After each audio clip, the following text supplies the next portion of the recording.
Welcome to the Beauty Way, and it's such a pleasure to have Gaby with us this week. And I'm going to offer Carissa to introduce her in a moment. I just wanted to share a little bit about this particular series and what it's meant for us in relation to the Beauty Way. And as we shared on the first call, when I tuned into the second series, I really wanted to have a co-host with me who was a great question asker, a great space holder, and somebody who I feel it's so easy to be in conversation with. And so Carissa popped in and said yes. And so how awesome that she's here with me. And the conversations that we've had so far have been connected to the beauty way and creativity. And we've been talking about parenting, we've been talking about artistry, and with Kerry, we had the beautiful flow of the shamanic pathways. And so we wanted to invite Gaby because Gaby is a genius when it comes to the beauty way as far as abundance goes. And so for Gaby, the beauty way is what I see the beauty way is this ability to be able to walk this path of life connected to the ocean of the beautiful, all of the beauty that is connected to this earth that we are moving towards. We're constantly moving towards this ocean of possibilities and we're swimming in the vastness all of the time. And as Kerry spoke about in her, in our podcast with her, and if you haven't listened, go back and listen to it. We are living as the hummingbird and we're constantly receiving the nectar of life to help us to continue to grow and to evolve. And for me, when I live in the beauty way, it's connected to my greatest vision of ensuring that the beauty of our existence is flourishing for future generations. And so my daughters are the constant reminder for me of the importance of living the beauty way. And so I wanted to share that with you here today as we head into this conversation and the vastness of possibilities available to us. And so I'll hand over to Carissa now to introduce Gaby. Thanks, Kirsty. Welcome, Gaby. And so Gaby is a very, very, very dear soul sister of mine. I've met Gaby in 2018, where I joined one of her programs. And for about 2 years-ish, I was a client. And halfway through that, Gaby asked me to join her team as a coach. And so I've had the privilege for the last 5 years of being part of the Oneness Foundation and Gaby Kowalski's offerings and creations. And the most important part about our connection to me is our friendship. It's been a really beautiful road that we've got to go on together. And the way that I see Gaby is this incredibly potent embodiment of magic, of heart, of love, of this just authentic willingness to be in her soul expression. And I love doing life together as soul sisters. And we have lots and lots of fun getting to play down here on the Mornington Peninsula for as long as we can make that last before maybe you, me, one of us move.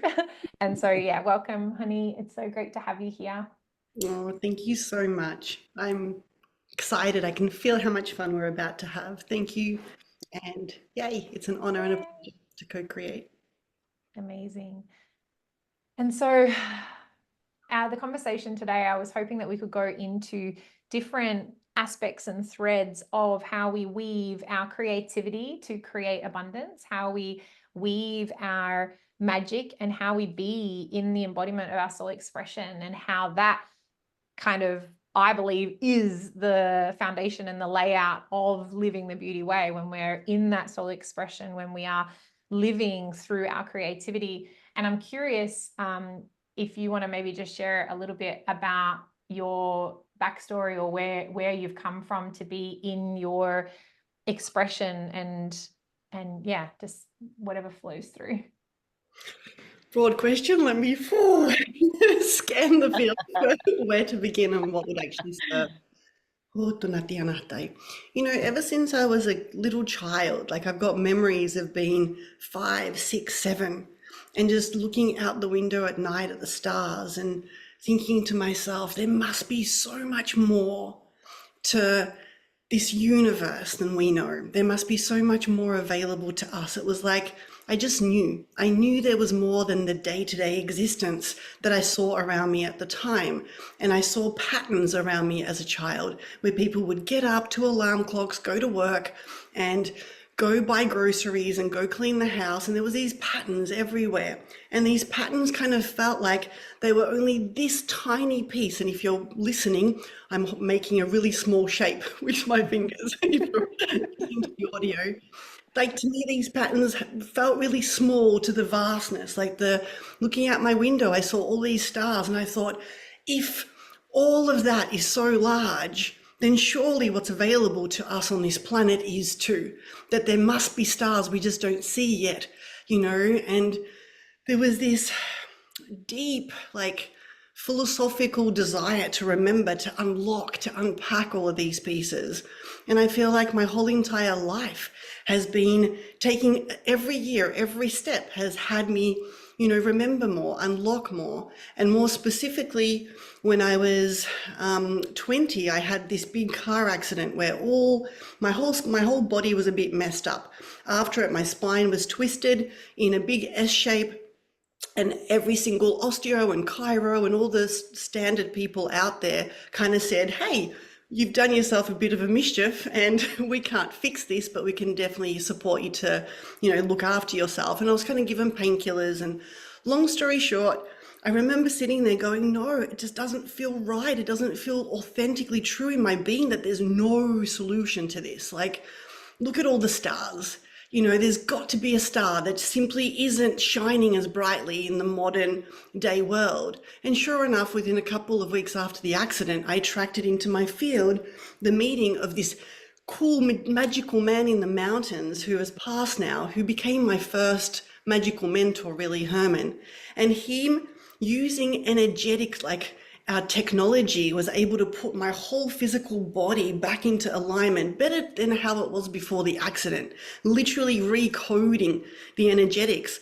And I ventured into this whole, it's like the stars spoke, all of a sudden I was remembering that we are energy, that we are so much more than we can see and touch and smell.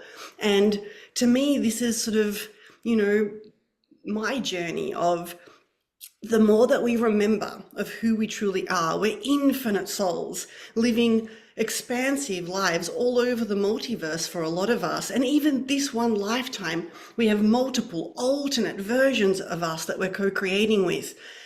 All it led to was unpacking more and more of the truth that the universe is abundant. And abundance is, all there ever was. And that's been my journey, that in the recent years, my greatest excitement has been this connection with Gaia, channeling Gaia, connecting to her beautiful, vast, higher elemental teams, connecting to the wisdom and the libraries of light within the trees, within the rocks, within the waters, within everything that is this planet. And this planet literally is a library of abundance. She's so abundant that I've been remembering other versions of me taking Gaia codes to other planets in order for those planets to expand into even more abundance. And for me, the beauty way is enjoying this planet, being fully of it. There's so many ascending beings out there who are still filtering reality through the fact that this is not their home. They want to go home to some planet, some galaxy, somewhere else. And the truth of the matter is, in this incarnation, this is our home. Yes, that we may have other incarnations on other planets. My gosh, I've got memories all over this galaxy, universe, even in other universes, in incarnation, which means which one's my home. The whole multiverse is our home, and wherever we reside, whichever avatar we're in, that is who we are.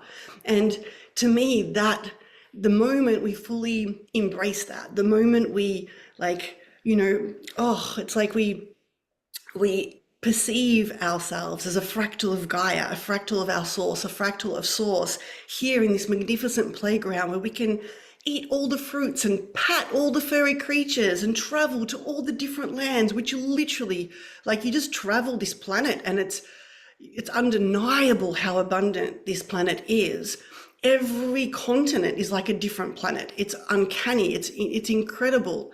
And so that's kind of, for me, the how it all weaved and where it is now. And the excitement that I have at the moment is the excitement of embracing even more, honoring even more, like embodying even more that I am made of this incredible planet. The infinite abundance of it flows through me.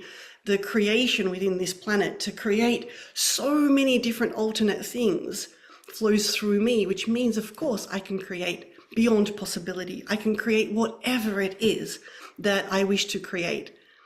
Ta-dam. I reckon there's a few snippets in there that we can use. Oh, thank you for that. That was so beautiful. And the little piece that I wanted to grab onto there is, as a child, and you were looking out your window and you were seeing the stars and allowing yourself to be pulled by that as you moved through your life. And I have been listening to one of the books by Paul Selig, Return to Innocence, and in it he was talking about the children that are coming in now, and they're not templated with the same density that we've been templated with, and in 7 generations it won't be existing anymore. And I find it fascinating because when you were saying about the stars and that you remembered that through your life and you allowed that to continue to pull you, what was your experience of that? So in this human form, many of us have been templated, but as I was listening to you, I was feeling that you didn't allow any of those templates to stick for you. Is that been your experience? You were a little child who was looking out the window at the stars, and you remembered that, and you continued to remember that, and your surroundings, your environment, the people that you chose to incarnate with facilitated that for you. Yeah. So what was your question specifically? Sorry. So was that the truth? Or you talked about experiencing the car accident when you were 20. Did you know at the time that the car accident was caused for the purpose of you lightening your field? Or did you find yourself going into other, victim experiences? So for me personally, my co-creation in this lifetime and the templates and the frequencies and the themes that I chose in this lifetime were, if we're looking at the drama cycle of victim and rescuer and aggressor, I actually explored rescuer. So that's been, for me, it was more that journey. I never perceived myself as a victim. And it's interesting too, because the codes that I was coded with, or I chose to come into the planet with, absolutely had me connected to channeling wisdom. It's funny, I share this, often in events and on stages. I used to think I was really intelligent before I learned that I was a channel. I used to just think, wow, I'm smart. Like, I say cool things. I remember as a teenager hanging out, like in my late teens, hanging out with, I always had older friends and hanging out with like guys in uni, like studying philosophy, and we just sit around in parks talking, and they'd be like, wow, I learn more from you than I do from my lessons at school. And I honestly thought, truthfully, I thought I was just really smart. The truth is, my channel was active. My channel was more active, and I had this capacity to receive and communicate, with my higher selves and my soul family and my soul's libraries of light. And so to me, this beautiful river of higher light wisdom was flowing in and around me. And no matter what was going on, there'd be these pieces of it would be present. And, up until now, there's simply been mastering refinement of that. I chose to expand that channel. I chose to, expand my interconnection and co-creation with my soul family, with my soul, with all higher aspects, my high council of consciousness. And I do this very consciously now. Yet I feel like it was always present.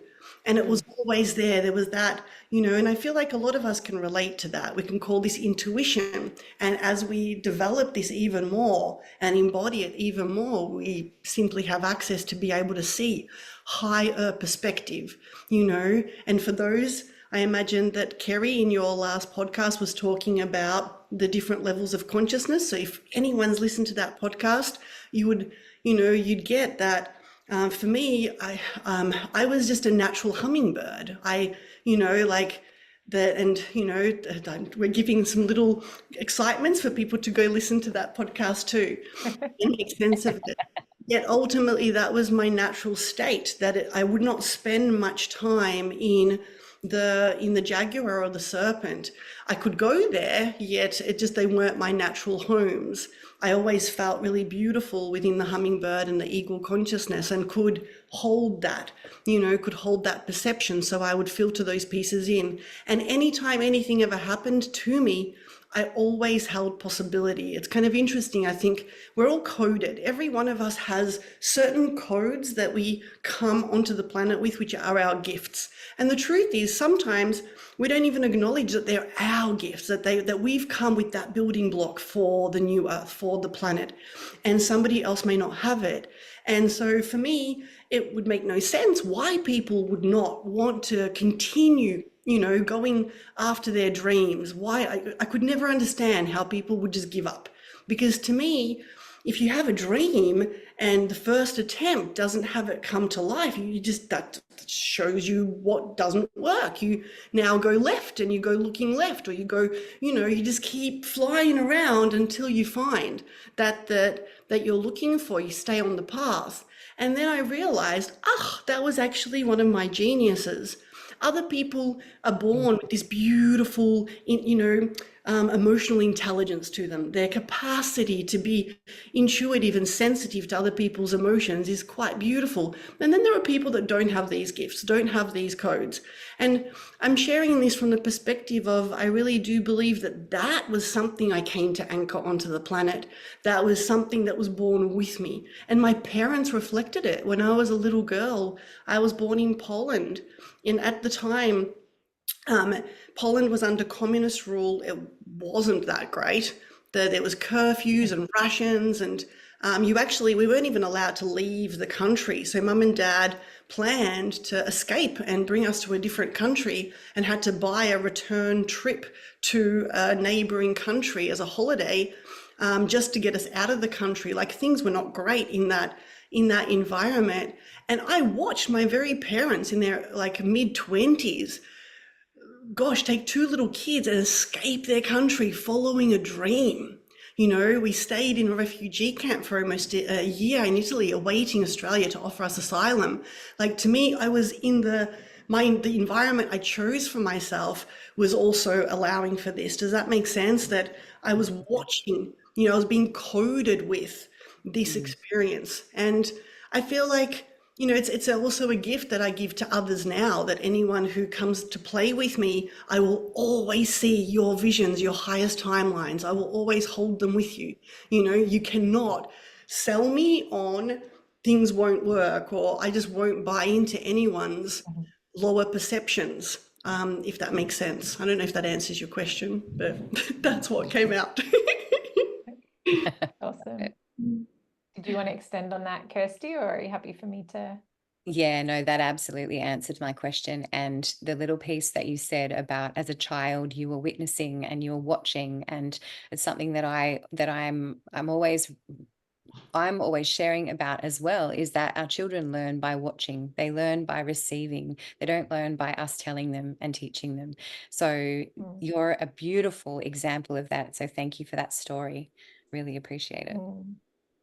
Yeah, and I feel like it's a perfect example of the hummingbird medicine when it comes to the willingness to see what could have easily been perceived as a really traumatic, and I'm sure in many ways it was, traumatic experience, and yet being willing to see the magic and the medicine that then provided you and then gave you gifts. And I think this is a really kind of major thing when it comes to healing and people moving through their trauma, is getting stuck in the perception that the trauma has hindered me rather than the trauma has offered me something really powerful and magical. And I love that your perception and your willingness to perceive the power that was offered to you in that experience, because I think a lot of people can have those stories create such a limitation in their experience. And it can be like, I feel like the most powerful, potent part of the step to making it more expansive is the willingness to see the magic and the medicine and the experience and what it's offered you as gifts and as expansion, rather than how it's limited you. Thank you, honey. So And it's interesting too, because I haven't really there hasn't been a great deal of clearing or healing that I needed to do from that experience. To me, it was to be that way. I was to experience it as a gift, not as, something, not as a horrible negative thing to go through. And to this day, I go through these cycles, and they happen quite often, where I sit in so much gratitude to my parents for having the courage to go after their dreams and to take this risk they literally had $100 in their pocket. They had bugger all. They rocked up at the gates of a refugee camp and said, not even knowing how to speak Italian. Mind you, my brother and I were like, this holiday sucks. I don't know why we went on this holiday. It's really not great. And yet at the same time, in the refugee camp, I found this abandoned house filled with stray dogs who would have litters of puppies. And to this day, when I smell the top of a puppy's head, I've been doing that. I've got a new puppy, and I just sniffed out all his puppy smell over the last few months, and there's none left for anyone. Because it would teleport me. It would literally portal me back into lying there on the ground in this abandoned house with puppies crawling over me, which, by the way, to me is the best thing ever. Yeah, thank you, honey. I love that. And you've actually reminded me of a conversation that I was having with my daughter the other day, because I'm sitting here really grateful for this conversation too, because what I'm seeing is somebody who, like almost like you're a forward scout that came in without these templates upon you, and being here to hold that light. And I was having a conversation with my daughter the other day, because we've been working a lot with our familial abundance codes recently. And I was talking about when we were traveling to Uluru 10 years ago now, and we were in a place where we were the same as your parents. We had basically no money, and we were traveling to Uluru for my husband's 40th birthday, and we were at this place, and we were like, we have no idea what's going to happen. And I was experiencing guilt for that time recently because of what I perceived and believed that I was placing onto my children. And I had this conversation with my daughter the other day, who I also believe has come in with a lot of the light codes too. And she's very much a dreamer and very much following her dream. And she said to me, Mum, that time in Uluru, she was 6 at the time. And she said, all I remember is how free and how much I felt so loved and so cared for by you and Dad, because I was just having the best time. And it was and I cried because it was such a beautiful reminder to me of, it's the courage and the trust. And this is what I took from your story as well. It's the courage and the trust that we have to be able to move in the direction of our dreams that creates the inspiration and opens the field for the unexpected to arrive, and for us to receive the miracles. It's really beautiful. Is there anything that you could share, Gaby, around trust and creativity and abundance? That little triangle there. It's an interesting piece, because to me that triangle is literally an ascension path. And what I mean by that, and how ascension looks to me, ascension is the embodiment of love and abundance and our soul light. And does this make sense? And so ascension paths are literally paths that we take that transform us forever and have us embody more of this, be the expression of it. And trust and creation are two really big pieces, because they do decode fear. They decode duality, limitation, judgment. They decode a lot of architecture within the DNA, within the body, within the mental field, within the ancestral consciousness that we are connected to. We all choose whatever is present within us to co-create with. Yet at the same time, if we choose trust, and this is a big piece, because to me, if we choose trust, then, and we let trust be our guide, then we would say, what would trust do right now? And we would channel in a piece of wisdom. And then if we just take action on that one piece of wisdom, we've taken a step into a new reality, a new timeline. We're embodying more of our soul light. If we ask, what would infinite source creation do right now? What would abundance do right now? Then to me, all of these pieces, if we choose to co-create with them, remembering that these are libraries, these are consciousness. Every single stream is literally a living consciousness of source. And therefore, as we take this journey and we choose to co-create with them, we embody more. They guide us. We become them. We literally become trust, creation, abundance, if we choose to take that on as a journey. Yet it's not about sitting there waiting for something. To me, to be a conscious creator on this planet. And what I perceive as the beauty way that you're beautifully both anchoring and sharing with the world, to me, this is a very conscious, this is a very present way of life.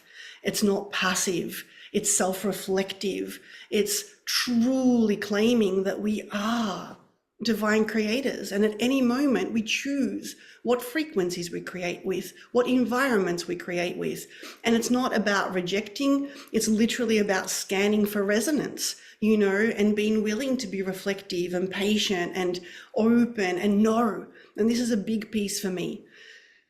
Nakti Anahatai. Have you heard the term your highest timeline before, Kirsty? I have. To me, this is not accurate. We don't have a highest timeline. We have highest timelines. We have many. There's an abundance. And they can be very different. One like higher timeline could literally be us going to one continent and another to a totally different continent. And each one is identical in its potency for us. One timeline could be us moving to this location to live, or another location to live, or another location to live, or another location to live.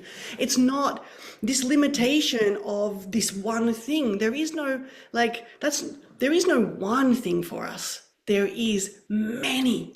And this is a really big piece of abundance, that as we take the ascension path of abundance, we embrace more of this. We let go of FOMO, fear, scarcity completely.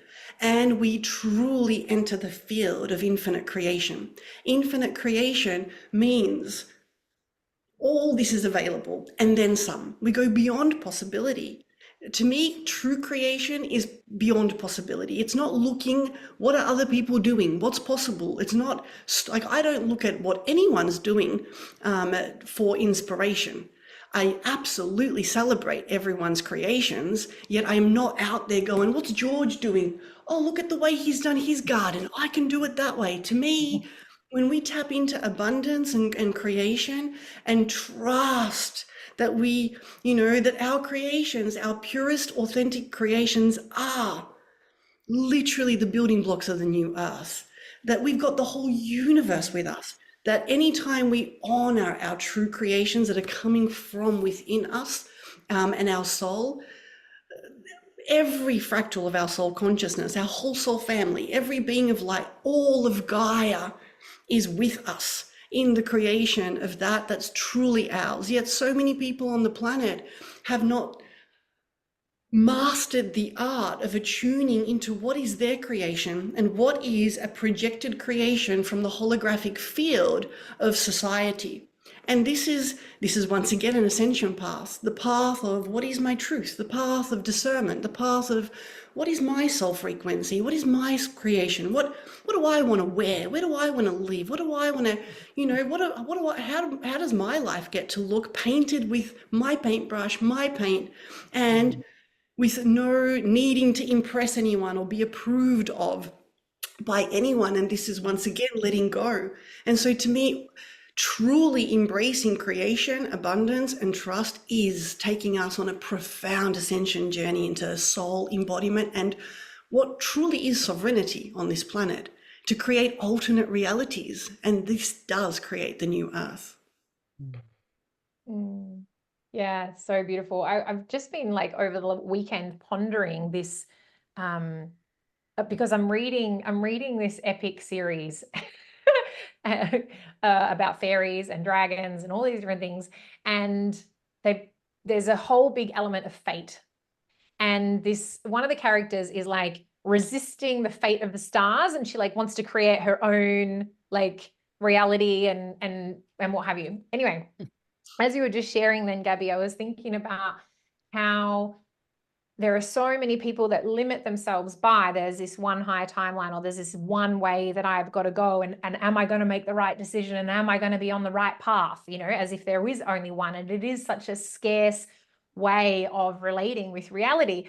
And in this book, and this girl, she basically said no to her destiny and decided to create it and live it in another way. And it's such a beautiful example of abundance, and how just because something's presented to you, like if it feels like it's a yes, or if it feels like a no, but this story of if I don't do it, then that's it. I'm off my highest timeline, and nothing, I can't get it back. And there was somewhere else that I was going to go, and I've just totally lost. It's gone. And so the two pieces that dropped in for me, Carissa, will I share? Yeah. Awesome. The two pieces that dropped in for me was, when we're being creative with abundance, it's about honor and choice. Because in the moment, when I am honoring my own choice, I am in complete and true abundance. I'm in presence with the abundance of this moment, which means that I consciously get to create the next step. And in that waiting energy, we're not honoring that at all. We're sitting back and waiting for something to show us what's my next step. Where am I supposed to be? And that's what I heard you say, Gaby, is I'm not sitting there and I'm not waiting for someone else to show me or tell me. I'm honoring my own sovereignty. I'm honoring my ability to make the choice of the next step that I want to take, because I know the intention that I have, which is the beauty way. And that's where I'm going to, that's the path that I'm going to move on. I love this. And it's interesting too, because this piece, it seems simple, yet oof, what this also means is having the courage to take a step. And so there are souls who can sit within this fine tuning of creation. And we could also even call this aspects of perfectionism, waiting for something to be perfect before they take action, before they play. And even let's just call action play. Because the truth is that when we're co-creating with our soul and we're just allowing ourselves to feel something, and I'm not talking about co-creating with our nervous system or our wounded child, I am talking about co-creating with soul. And the distinction is soul light will always have a frequency of love, creation, possibility, peace, tranquility, joy. The frequency is always expansive. And if anyone's listening and being like, what's the difference? You know, sometimes it can take years to discern what is aspects of my personality or projected thought patterns that I've received from the outside world, and what is my soul. And I can, for anyone who's wanting a little guide, if it contracts you, it's not soul. If it expands you and even feels a bit like, oh, this is a bit exciting, that's, you know, even if it makes your bottom go a bit tight, you know, that's soul. Soul's guiding us to follow our heart, you know. Yeah, you know what I mean. And this is a really big piece, because as we do this, we experience, we explore, and we don't need to make it mean I failed, this is wrong. You know, we might see a big, bright red fruit in a tropical country and be like, oh, I want to eat that. And then we eat it and it tastes like poo, you know. And That's okay. We're like, okay, well, the big bright red fruit's not for me. At least I gave it a crack. I got a good story to tell. That time I ate the fruit that tastes like poo, and I think sometimes those conditionings of perceived failure, the even living in a reality or a universe where someone can fail, I don't believe in it. Why I don't believe in it is because, oh my gosh, that would mean that if I'm walking along and I stub my toe, I failed in that moment. That would mean that anytime I'm not perfect by someone's definition, I'm failing. And this is so not accurate. We're exploring, we're playing. Look at how children play. If we could live our lives the way children play, we would all be willing to explore and taste the red fruit and do this and, like actually have a life experience.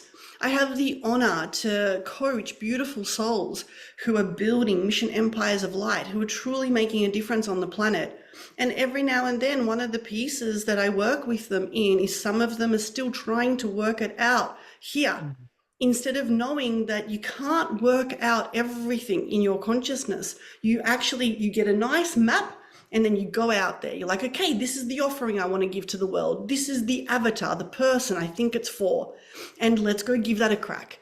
And we get to be like, and refine. And we learn and we expand and we evolve and we ascend through play, through taking action, through having the courage to go, like go to that continent, like actually touch it. This is what we're meant to do. I really believe that we're meant to touch it all and smell it all and taste it all, that it's not about being overly cautious. And of course, not to the extent where, we're allowing our inner child to make too many decisions and it's a little bit scattered. We are still co-creating with higher consciousness. And yet I love that you share this, from that, because to me, that's a massive part. It's such a huge part to get to know ourselves, can only happen through experience.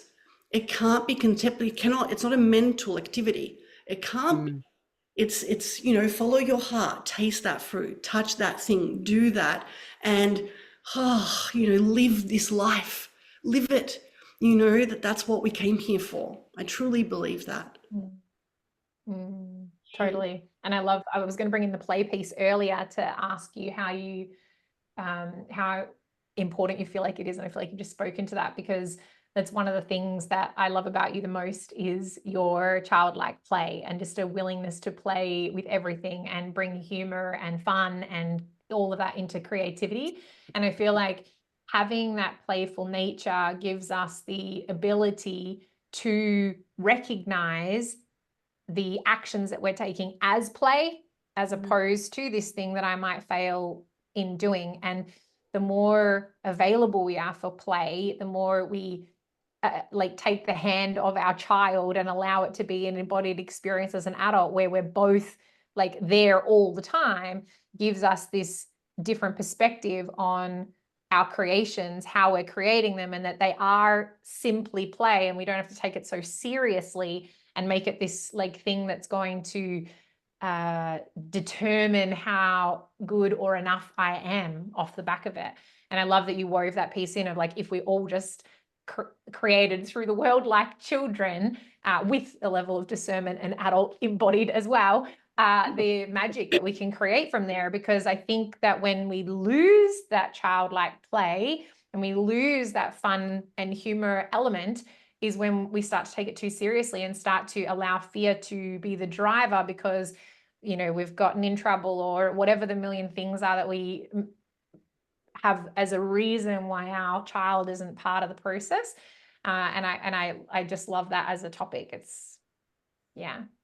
I agree. It's, to me, one of the most beautiful things. I love watching souls follow their heart with such a creative innocence, It's beautiful watching souls just go after their dreams, their creations, the spark that lights up within us when we do this. I truly believe it's the wealthiest person on this planet is the one with the most sparks of dreams within them, the one that has the most ideas and dreams and excitements to go and explore. And that to me is the wealthiest, the most abundant soul on this planet. So I love that you share that too. And yeah, I agree. the play piece is massive, really massive. We all get to remember that too. It's funny too. I was reflecting on inside of spiritual development and personal development and ascension, there is quite a lot of architecture created for healing the inner child. Yet I feel like there isn't as much created for co-creation with the inner child. And right. And so, you know, the more we focus on healing our inner child, it's kind of like we're deleting we're like, just like for a moment, we're like this. And we're not getting that, yes, there could be aspects that need some light expansion, aspects of ourselves that get to go from feeling like a victim to getting the bigger picture of it all. And it's kind of like aspects of the inner child going from serpent and jaguar to hummingbird eagle, referring back to the other podcast that I'm sure some of you are now very eager to watch. Yeah, to me, if I can draw something, if this piece of paper, and for the listeners, I'll narrate it. There's a piece of paper, a large one, and I'm just going to put 3 dots on that piece of paper. The 3 dots are the things that need to be healed about our inner child. The rest of the paper is all the creation, the possibilities, the play, the gifts of the inner child. And if we tap into the whole unified field of the inner child consciousness, there's so much purity and innocence and light and, oh my gosh, courage and fun and play. Just, I don't know about you, yet all of my closest friends have a very active inner child. And even my partner, one of the things I love about him the most is that his inner child and my inner child are pretty much the same age. And we have these ideas and we play together. Play to me changes everything in every area. You take play and you add it to your mission and beautiful things happen. You take play and you add it into your relationship. You take play. Like, I get kids. For a long time, I felt like kids were the only humans that kind of got me. And then I met some adults who had an active inner child and all was great. Yet the reason for that is kids don't say no. So, you know, whenever I'll be like, let's go do this. And like, yes, I've shared this story before. I used to babysit 3 kids for one of my dear, beautiful friends. And they loved me coming over for the weekend. I'd stay over. We would literally turn the whole house. Like, we'd take the bed mattresses off the beds from upstairs, bring them downstairs, make a giant fort in the living room, all the sheets. Like, it was not, if you don't want to spend a week cleaning the house, don't have me babysit. We'd make these giant forts that would stay up. Then we'd sleep in the forts, you know, and the kids would sleep there for days and days. I invented something I'm pretty proud of called cake face. I was like, why don't we get cakes and we all just yell out cake face and we stick our cake in it and whoever can eat the most of the cake wins cake face. And so my beautiful friend would entertain these things, and she would make the cakes and put the cream on them. And these kids would there was nothing the kids would say no to. Like, there was no one idea that they'd be like, nah, I'm too tired. I don't want to. Oh, it's going to be too dirty. Can you it's going to take too much time. Oh, I've got all these other things to do today.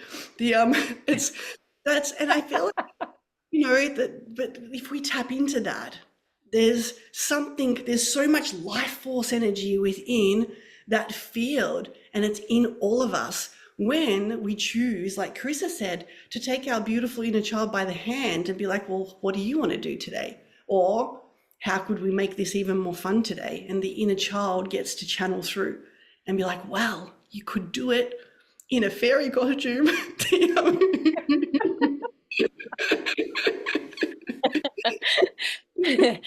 So what I just got is that the experience actually anchors the stardust. So I thought about what you talked about at the start, connection to the stars and the stardust, and the experience, actually having the courage to let ourselves just play, anchors the stardust, which then brings us into more of that lightness and play and fun. Yes.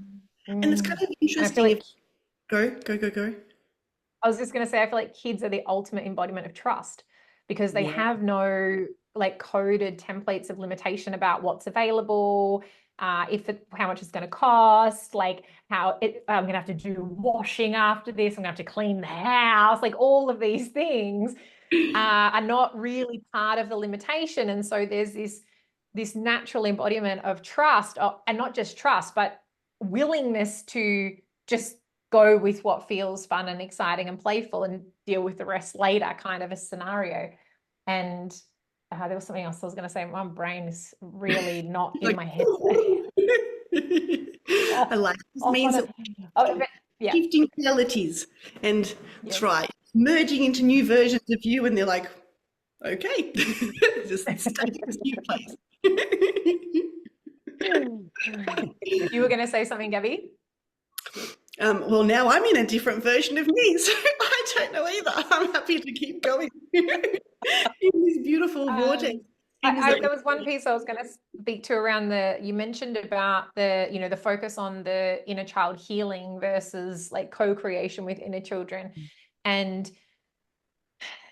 we've kind of touched on this a couple of times in our past episodes around how when we so much focus on healing in general, we're missing some of the magic and the play, because there's this, and I think that this is a real sticking point for so many people, where in their ascension, they get drawn into the healing, which, part of it, like there's really important steps that are a part of that. And when they get obsessed with the healing, there's this like single focus on healing.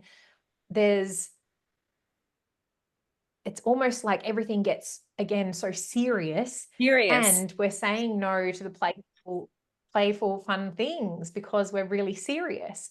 And I love that, even just talking about the healing of the inner child through co-creation, that would have the ripple effect of healing the child simply by bringing it in for co-creation. It's like, I've been left on my own because you dumped me when you were 15 because you decided that being a child wasn't fun anymore. And if you just brought me along for the journey, all of a sudden, like the natural ripple of that action is healing. The child all like just naturally dissolves a lot of the limitations and stories because it's again being included in creation.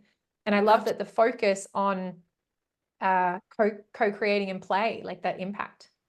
Yeah, to me, like over the years, it's been part of the work that I do in allowing the inner child to spark, to light up in the beautiful souls I get to serve.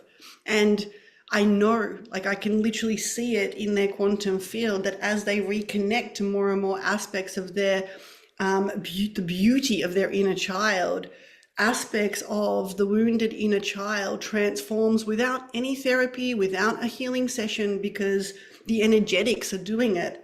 And this is no different for anyone who's doing ascension work in remembering their soul memory and connecting to different alternate lifetimes. There's parts of this where we can be connecting to lifetimes to heal, meaning, that life I was burnt at the stake. That life, I got trampled by a lion, or that life that, like we can be calling back memories of traumatic lifetimes and doing work within them. Yet what I've found is when we do the work to connect to higher aspects of us, connect into lifetimes where we had beauty and abundance and love, presence, we're simply in the higher realms, enjoying this planet, enjoying other planets. The more we call those versions of ourselves in and co-create with them, it literally harmonizes the whole oversoul network, the collective network consciousness that we are, because we are a multidimensional being, interconnected. We're co-creating with all these different aspects of our consciousness in this form, in other forms, and the inner child's definitely a part of that. It's part of this collective consciousness that we are. And if more of us were to take the journey of calling back our higher soul light, which means connecting with the higher inner child and co-creating with it, and of course, calling back lifetimes in the celestial realms, lifetimes in higher Gaia. If I can share this, coming back to the very beginning of what we were talking about, the way that we perceive our planet as a society is filtered through the smallest, tiniest little window. Our planet is free and abundant and incredible, and there is more there is more history of living in full love, full abundance on this planet than not. It's like we are perceiving our realities through stories that other humans have told us. And so we remember history looking like, there was, you know, ancient, like when we look at, Rome, and when we look at all the wars and the gladiators and people killing each other, and there's all these stories that are being shared, a lot to do with violence and war. And so we could, and poverty and people being sick, and either very wealthy people or very poor people. This is back to the exact same diagram as I showed you with the inner child. If you got a large piece of paper and literally just draw 3 dots in it, the 3 tiny dots are this aspect of history. The rest of the paper is the rest of the history that we're just not telling stories about anymore, generally speaking. This planet has had so many civilizations and versions of itself beyond what we can find on Google. I'm talking beyond even Lemuria and Atlantis and Shambhala. There is so much more versions of us living with Gaia without any aspect of fear and deprivation and starvation present, simply enjoying the heaven that is this, enjoying the fruits, the sunshine, the waters, enjoying this planet fully. And some of the work that I do is literally reconnecting souls back to those aspects of themselves. And as we create more and more and more and more and more and more connection points to the larger piece of the paper, to our soul light, then those little pieces, those niggly pieces, harmonize, and we are able to then truly embody love, abundance, creation. That to me is what it means to embody our soul in every way, shape, or form. And it's available right now. You know, some people actually think they've never had abundant lifetimes on this planet because the only lifetimes they've connected to are all the ones where they didn't experience it, or they perceive that they didn't. This is so not accurate. We're an infinite soul from source light. The first, as a soul is born, it's born with love and abundance and the light of source, and a very unique signature of light that is that soul frequency. And that is the origin, that is literally the core of who every one of us is. Every one of us is born into this. You cannot create anything without abundance. How could you? You know, to me, this is why abundance is such an incredible, beautiful codex. Because once again, as we remember more of it, we know, oh, there's not just one timeline. I can't get it wrong. How could I possibly get anything wrong when there are infinite versions of me, you know? And yes, maybe this version of me decided to eat the red fruit and it tasted like poo. And so the other versions of me don't need to eat that fruit because we're actually a collective consciousness, and our ego may not want to hear that. Yet if we can grow beyond the ego and get how abundant that is, that every thought, every feeling creates an alternate reality. Every single creation is realized in this universe. This is why there's so many alternate versions of us. It's also why we have experiences on this planet that don't seem like fun, because people are creating them with their thoughts, with their feelings, with their fears, with their energetic field, not knowing that they're actually creating more realities with that particular paintbrush. You know, fear creates, FOMO creates, and there's nothing wrong with it. It's just, to me, it's that little tiny dot, you know, like, and allowing ourselves to take that journey of full trust and remembrance. And to me, I find trust through the knowing that I'm an infinite soul, that this life is one part of a massive field of intelligence that I am, and beyond this life I exist, and before this life I exist, and I actually exist in all versions right now. And so, of course, the only thing I came to do was to create that feels incredible for me, and of course, you know, is in harmonic resonance with Gaia and co-creates even more beauty for every single soul moving forward, leaves even more beauty on this planet than when I came. Yeah. So much beautiful wisdom. One piece of it. Do you want to go? No, I just had said so much beautiful wisdom. Okay, great. When you were sharing about like looking at all of the multiple lifetimes and versions of us that have had like really abundant experiences, all I could think was it really puts another spin on that, you know, manifestation 101, you know, where focus goes, energy flows. And it's this, I guess, expansion on that as a thought or a way of being, is that when, and I think again, this is where people get lost when they're in their healing journey and they're so focused on all the things that were not abundant and that were not fun in their life, and then they're forgetting all of these pieces. And we actually spoke to this briefly on our session, on our podcast, the previous podcast with Kerry, where she spoke about bypassing the God spark, bypassing.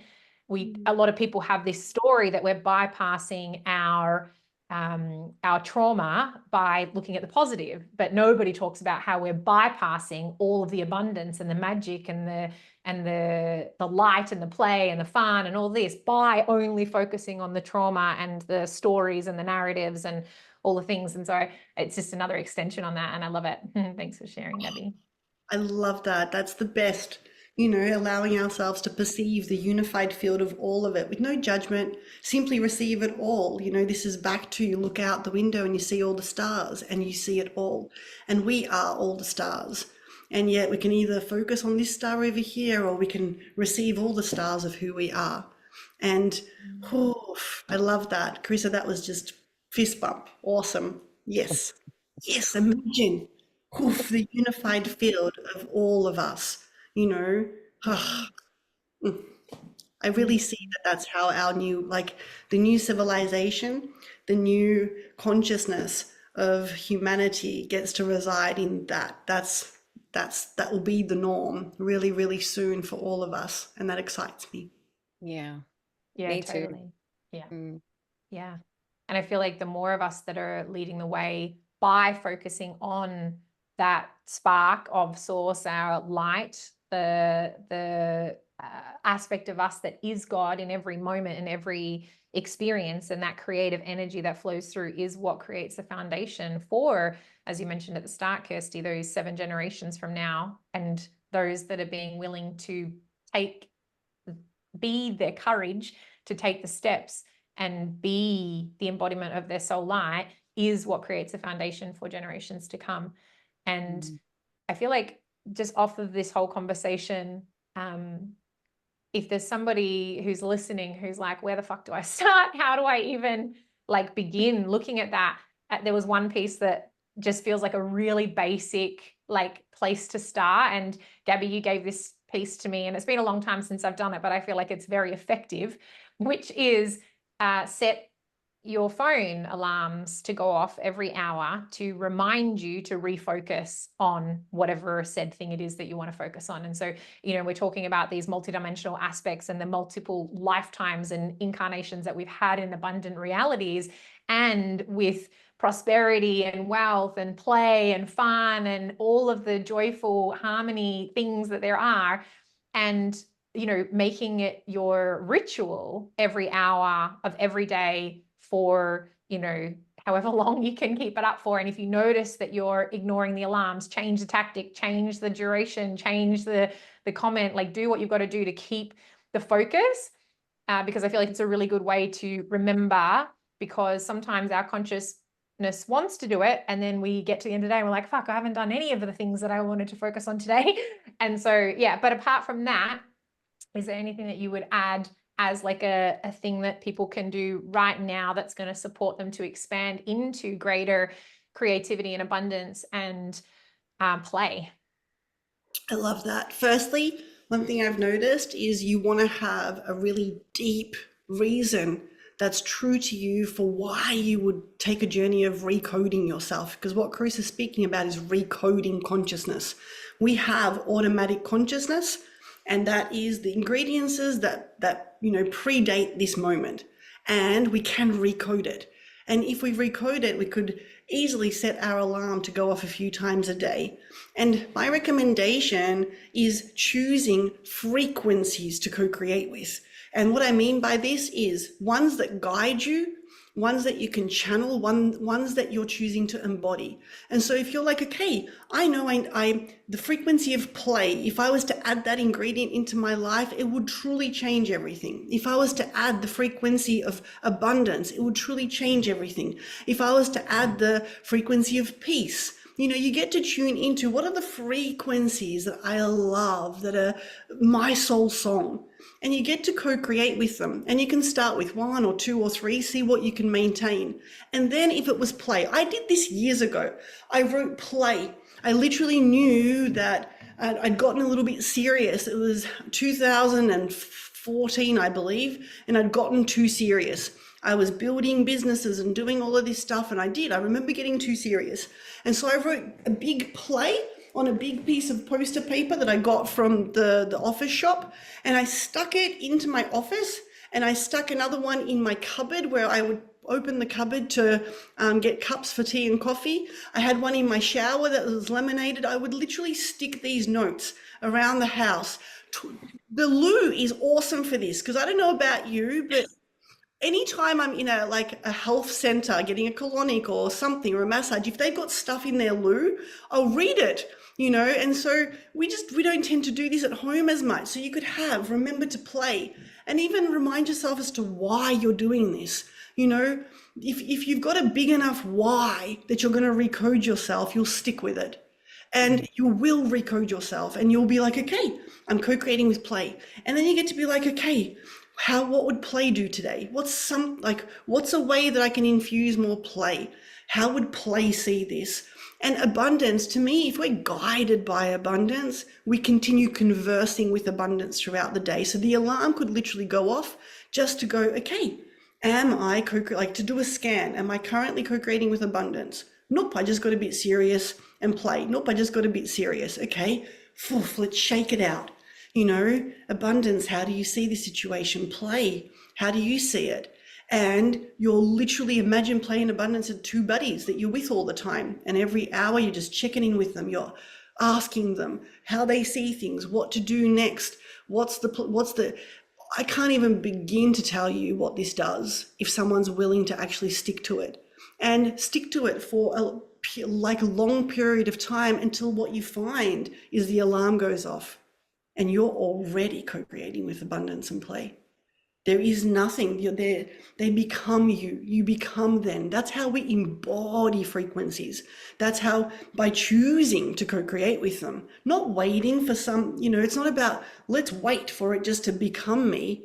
We choose it. It's like wearing clothes, you put on the jacket. You're not sitting naked waiting for someone to put a jacket on you. Yet we haven't been taught that. So that's my take. What Carissa said, with the conscious intention of what frequencies am I going to be guided by, led by, and no matter what, and they will shift you. Please know this is not for the lighthearted. You'll have to face your stuff, because then you'll be like, what would abundance do? This. And you're like, type but I don't want to do that. That's scary. Okay, breathe. See that fear. Hold that fear with love.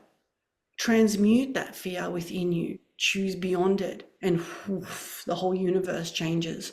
That's what it really means to co-create with abundance. Love's the same. Co-creating with love will always take us beyond where we've been before. Expand our capacity to hold compassion, understanding, forgiveness. They're incredible guides, love and abundance. And play, oh my gosh, that is what I suggest. Yeah. Mm-hmm. Wow. I am sitting in gratitude for this conversation today, and I know that everyone who's listening has received so much. I really appreciate the gorgeous frequency that you've brought to our show today, Gaby. Thank you so much for playing with us.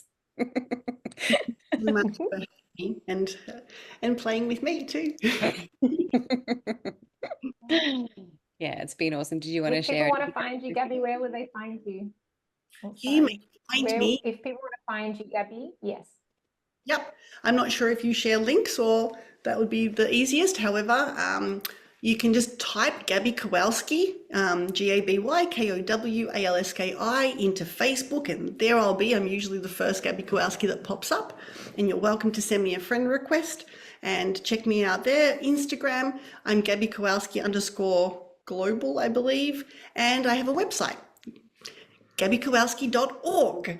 And you can check me out there too. I've also on my website, if you go to free resources and you go down to events, there's like 18 different beautiful activations, initiations, and trainings on abundance, on soul mission expansion, and embodying more of your soul light. There's quite a few where you get to like call back different aspects of yourself and activate different beautiful pieces of your soul light within your body. So if you want to play, then I invite you to that library of gifts as well. Thank you so much for having me. Thank you so Thanks much. for being here, honey. I love you so much. Thanks for listening, everyone. Bye.